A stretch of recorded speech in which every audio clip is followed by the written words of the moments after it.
জরুরি কয়েকটি কথা বলার জন্য আমার এই ভিডিওটা রেকর্ড করা হচ্ছে। আশা করি সবাই দেখবেন। যারা দেখবেন তাদের প্রতি অনুরোধ থাকবে ভিডিওটা শেয়ার করার জন্য।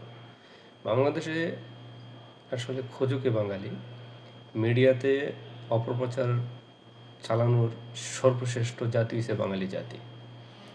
এই নরসিংদীতে যে একটা হত্যাকাণ্ড ঘটছে একটা নির্যাতনের পর, সেই হত্যাকাণ্ডের আসলে ইতিহাস এখন বাইর হচ্ছে, বা আপনারাও খোঁজ নিয়ে দেখতে পারেন। যে নালিশ বিচার করছিল বিএনপির এক নেতা,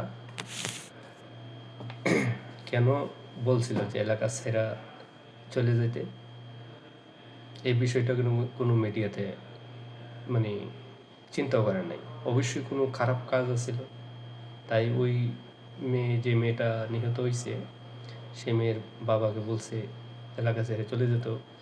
এরা তো আর এই এলাকার না, এদেরকে এলাকা ছেড়ে চলে যাওয়ার কথা বলছে। এখানে জরিমানাও করে নাই, টর্চারও করে নাই। কেন বলছিল তা যাচাই করে, তা অনুসন্ধান না করে শুধু বিএনপিকে কীভাবে পচানো যায় গুপ্ত সুপ্ত, এমনকি ওই যে মুরাদনগরের যে হাসনাত আবদুল্লাহ এই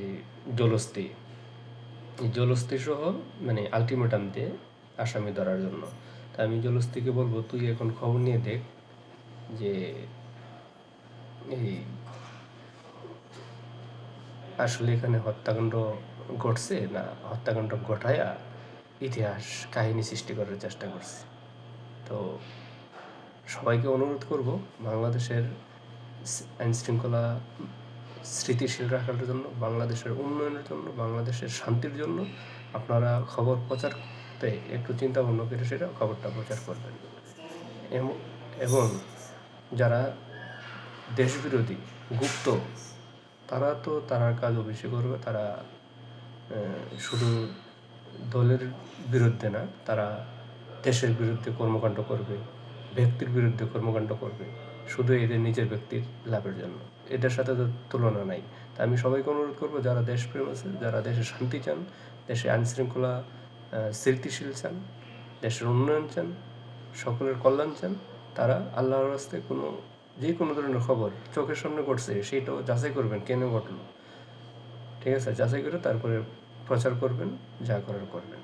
কিন্তু এই গুপ্তদের কোনো অপপ্রচারে কান দিবেন না।